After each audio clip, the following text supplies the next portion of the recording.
Mais um ponto G começando e muita pauta interessante para você aí de casa.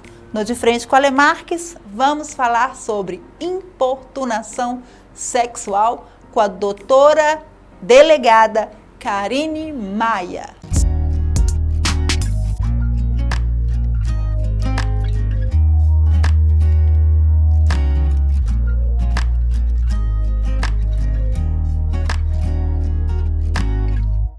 E aí, pessoal, estamos aqui com a doutora Karine. O tema de hoje, no De Frente com a Ale Marques, falar sobre importunação sexual. Nos bastidores, inclusive, falei aí com a doutora em conversa aqui no particular, que realmente, a doutora me relatou que a importunação, a demanda está sendo muito grande mesmo. Prazer tê-la aqui. Nossa, boa noite. Boa noite, Alessandra. É um prazer estar aqui com vocês. Muito obrigada pelo convite, pela oportunidade de estar com vocês aqui no Gazeta. Então, como eu comentei com você aqui nos bastidores, infelizmente nós temos um grande número de casos de importunação sexual. Mas, por um outro lado, eu acredito que esse número esteja elevado em razão do aumento das denúncias, sabe? Eu acredito muito que as pessoas estão, em razão das redes sociais, das divulgações, das campanhas, do conhecimento da lei, que é uma lei nova de 2018, relativamente nova, estão denunciando mais. Então, eu não sei se os casos aumentaram, eu acredito que as coisas estão saindo debaixo do tapete. Eu acho que a poeira está saindo debaixo do tapete, eu acho que as pessoas estão denunciando mais. Então, por isso, nós temos um aumento de demanda. Então, doutora, como é que eu faço para detectar que realmente está acontecendo a importunação sexual? Por exemplo, não só diretamente no convívio eu e outra pessoa, ou também pelas redes sociais eu posso configurar uma importunação sexual. Por exemplo, através do WhatsApp, através do Facebook, Messenger e também o Instagram. Veja bem, o crime de importunação sexual, que é previsto no artigo 215A do Código Penal, é um crime novo que foi introduzido ao Código Penal em 2018, como eu disse. Ele é um crime que precisa da prática de atos libidinosos. Então, praticar ato libidinoso sem o consentimento da outra parte, com o intuito de satisfazer a sua lascívia, o seu desejo sexual. Então, é um abuso sexual, mas sem violência, sem ameaça, mas é importante que tenha a prática do ato, destinada a uma pessoa específica, uma pessoa determinada. Então, é preciso tocar na outra pessoa, ainda que seja um beijo lascivo, ainda que seja um toque nas regiões íntimas, ainda que seja algo não muito invasivo, desde que tenha cunho sexual, caracteriza o crime. Mas, você também praticar ato libidinoso destinado a alguém, por exemplo, masturbar olhando para uma pessoa específica, é também o crime de importunação sexual. Mas as cantadas não têm tipificação. Essas cantadas, ela pode até caracterizar aí uma contravenção, uma perturbação, mas não o crime de importunação sexual. Porque esse crime, ele tem uma pena de 1 a 5 anos, uma pena mais alta, é um crime de médio potencial ofensivo. Então, se trata daquelas situações em que ocorre o abuso sexual, a prática de um ato libidinoso sem o consentimento da outra parte, mas não é tão grave como o estupro, que tem violência ou grave ameaça. Doutora, conta aí pra gente como é que está as questões aí com relação aí aos direitos da mulher e como é que está sendo desenvolvido o seu trabalho hoje na delegacia aqui no norte de Minas, enquanto delegada da mulher. Então, nós estamos aqui com a delegacia desde 2013, com a Delegacia de Mulheres em Montes Claros, e com isso melhorou demais a qualidade do atendimento. Depois que a Polícia Civil criou aí a especializada, e desde o início eu estou à frente dessa especializada, que é a Delegacia Especializada de Atendimento à Mulher, a qualidade do atendimento melhorou bastante. Nós sabemos que a violência contra a mulher ainda é algo que demanda muita caminhada, um tempo ainda de amadurecimento. É muita coisa que precisa ser mudada, é algo que tem a ver com políticas públicas, com currículo escolar, com educação, é algo muito mais profundo. Mas o atendimento na delegacia, ele é um atendimento humanizado, um atendimento que tenta acolher, que tenta ir no cerne da questão e não apenas a repressão. Porque o tipo de violência contra a mulher, que é essa violência praticada no âmbito doméstico, familiar, relação íntima de afeto, na maioria dos casos, no caso da Lei Maria da Penha, é um tipo de violência diferente das demais. Então a gente não enfrenta essa violência apenas com repressão. A gente precisa tratar do porquê essa mulher fica nessa relação violenta, do porquê esse homem é violento com essa mulher, o que ele está repetindo, por que essa mulher está se submetendo a isso, o que ela repete, o que de sociedade tem de culpa, de co-culpabilidade nessa situação, que nós temos uma cultura extremamente machista e ainda temos essa cultura machista, em que pese a gente vem com a geração mudando um pouco, mas ainda temos muito machismo impregnado, até mesmo por parte das mulheres. Então a gente tem que tomar muito cuidado, vigiar os nossos pensamentos, vigiar as nossas atitudes, porque a gente vem de uma sociedade e isso fica impregnado na gente. Então, a Delegacia de Mulheres aqui em Montes Claros, a gente trabalha com a Lei Maria da Penha, que para quem não sabe, a Lei Maria da Penha, ela é para tratar de violência contra a mulher no âmbito doméstico, familiar e relações íntimas de afeto. Se um homem briga com a mulher no local de trabalho, ainda que possa ser uma violência de gênero, não é abrangido, não é protegido pelos trâmites da Lei Maria da Penha, que prevê medida protetiva, que prevê outras questões específicas para a violência doméstica. Então, a Lei Maria da Penha, a gente trata com relação a isso só violência doméstica familiar. E aí a Delegacia de Mulheres trabalha, a maior parte do nosso trabalho é com esse tipo de crime. Nós trabalhamos também com violência contra a mulher com relação a crimes sexuais, que é um dos nossos temas, que é o nosso tema principal de hoje, que é a importunação sexual, independentemente de ser no âmbito doméstico ou não. Então, já com relação a crimes sexuais, ainda que seja praticado na rua, ambiente de trabalho, em qualquer lugar. Até dentro do ônibus? Dentro do ônibus, crime de importunação sexual surgiu por causa daquele caso lá no Rio de Janeiro, da pessoa que masturbou na moça no ônibus. Um absurdo.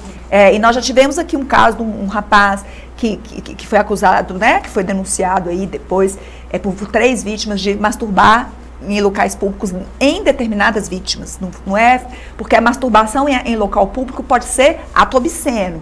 Mas se for destinada a alguém, se for sobre alguém, se for para alguém, aí é importunação sexual. É importante aí, gente, observar aí, prestar bem atenção no que a doutora está falando, que é bem interessante isso. Às vezes a pessoa não sabe até quando que é ou não é a importunação sexual. A importunação sexual. E é importante também as mulheres não pararem de normalizar essas condutas.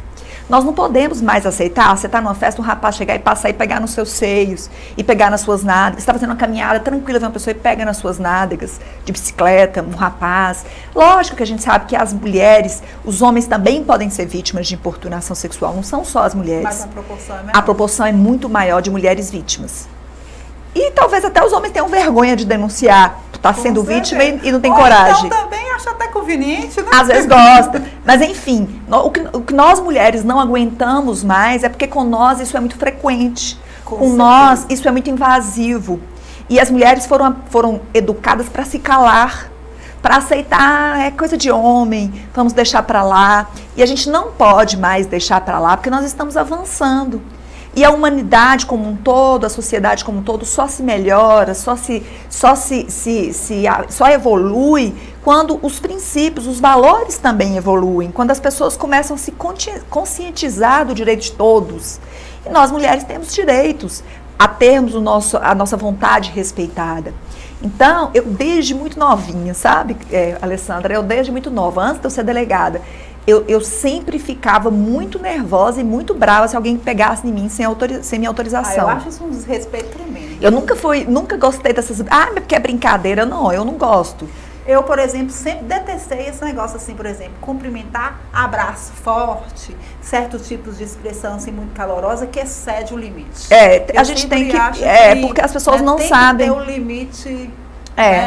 tem pessoas que não gostam de certo tipo de abordagem, eu acho que não é não, e até mesmo, até quando você, nas relações tidas como normais, a gente tem que tomar cuidado, né, como você aborda as pessoas, porque tem pessoas que não gostam de certo tipo de brincadeira, certo tipo de abordagem, você concorda com isso? E existe uma linha muito tênue entre o que é respeitoso e o que é normal e aquela questão que passa do ponto, né? Então a gente tem que, até mesmo, eu digo isso até mesmo para as pessoas que cometem esse tipo de crime, é preciso ficar atento. Logicamente que se a pessoa não tem a intenção da prática do ato libidinoso, ele não responderá criminalmente por isso, né? Se a pessoa não tinha intenção. Mas é preciso a gente tomar cuidado, porque as relações, elas têm que ser respeitosas. A gente brinca, eu mesmo sou super bem-humorada, eu não sou essa pessoa que às vezes as pessoas acham que da minha profissão eu sou séria, eu sou bem-humorada, eu brinco, eu falo bobagem, mas existe uma linha que você não pode ultrapassar. Mas lembrando, o crime de importunação sexual, ele precisa ser denunciado. Denuncie, gente. Porque as pessoas precisam parar de achar que é normal avançar sem a permissão da outra pessoa. E nós, mulheres, somos as principais vítimas desse crime. E por isso a gente fala muito direcionado para as mulheres, que pode também acontecer com os homens.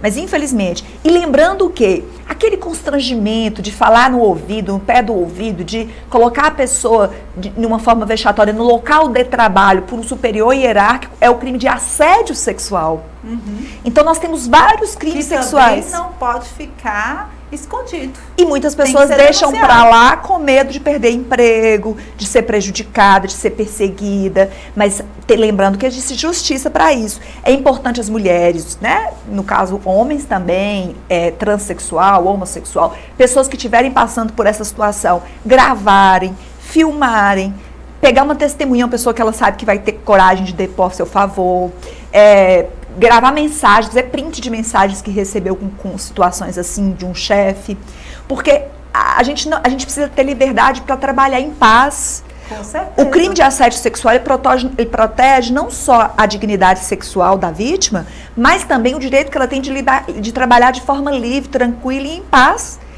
Pensa que o trabalho ele já é algo desgastante, ele já é algo cansativo. Trabalhar, a gente fala assim, eu adoro trabalhar, adoro o que eu faço. A gente tem que gostar realmente do que a gente faz para ser melhor. Mas a gente cansa de trabalhar. O trabalho é cansativo, mesmo que a gente gosta do que a gente faz. Imagina se ainda ter outro desgaste. Essas abordagens. Que é um chefe, que é um patrão, que é alguém que tem uma ascendência sobre você, te constrangendo ali para conseguir favores sexuais. E o crime de assédio sexual. Muito triste. E o crime de assédio sexual, ele não precisa correr o favor sexual. É só essa situação constrangedora que o sujeito coloca a vítima naquela situação.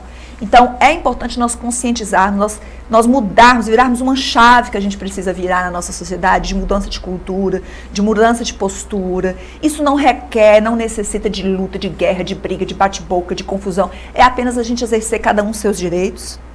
É com tranquilidade buscar os seus direitos. Eu não sou a favor da violência, mas eu sou a favor de cada um buscar os seus direitos, seja na justiça, seja através de advogado, mas resolver a questão para nós aprendermos a colocar limites, a não tolerar a violência contra a mulher, seja no âmbito doméstico, familiar ou de cunho sexual em qualquer ambiente. Doutora, e se alguém aí de casa que está nos assistindo queira fazer algum tipo de denúncia, o que ela precisa de fazer hoje? Tem um telefone? Como é que é o processo aí para ela poder estar entrando em contato e denunciando esse fato? Nós temos o 180, o Disque 180, que é um local que você pode se identificar ou fazer uma denúncia anônima. Mas também temos outras portas de entrada. Temos a Polícia Militar, os postos da Polícia Militar, temos a Delegacia de Mulheres, que é uma porta de entrada importante. A pessoa, principalmente quando tem crianças envolvidas, pode procurar diretamente a Delegacia de Mulheres, que fica lá no prédio da Polícia Civil, na Praça do Jatobá, Rua Enor de Brito, 222. E temos o Ministério Público, que também tem essa função de acolher vítimas vítimas mulheres, situações de crimes ou qualquer pessoa vulnerável que precise dessa ajuda. Então, 190, Polícia Militar, se for uma situação de flagrante, uma situação emergencial. O importante é que a pessoa tem defensoria pública, Hoje nós temos o CRAM, que é um Centro de Referência de Atendimento à Mulher, ali na Mestra Fininha. Olha que interessante. Ali, na Mestra Fininha, na esquina ali, eu não estou lembrado o endereço aqui agora, mas tem na página do Instagram, CRAM, Centro de Referência de Atendimento à Mulher, que é onde reúne toda a rede de enfrentamento à violência contra a mulher. Montes Claros hoje tem esse trabalho em rede, então participa desse CRAM o Hospital Universitário, Unimontes, as polícias, Ministério Público, o Judiciário, toda a prefeitura, todo o trabalho que a prefeitura tem de assistência social, prefeitura presente lá também, o prédio inclusive é cedido pela prefeitura. Então nós temos todo esse apoio aí para tentar melhorar a questão da violência contra a mulher, não só na repressão, mas também no acolhimento e na prevenção. Gente, como vocês podem perceber, o que acontece? Você hoje tem alguém para te dar apoio. Você tem aí pessoas que podem te dar suporte. Não se deixe levar pelo assédio sexual, nem pela importunação sexual. E você também tem a Lei Maria da Penha aí que te protege. Então, assim, procure os meios legais. Como a doutora falou, existem N lugares para você estar dando, assim, fazendo sua denúncia, pedindo ajuda. Não se deixe ficar constrangido. Denuncie, não passe por coisas que você não merece por medo, não. Denuncie.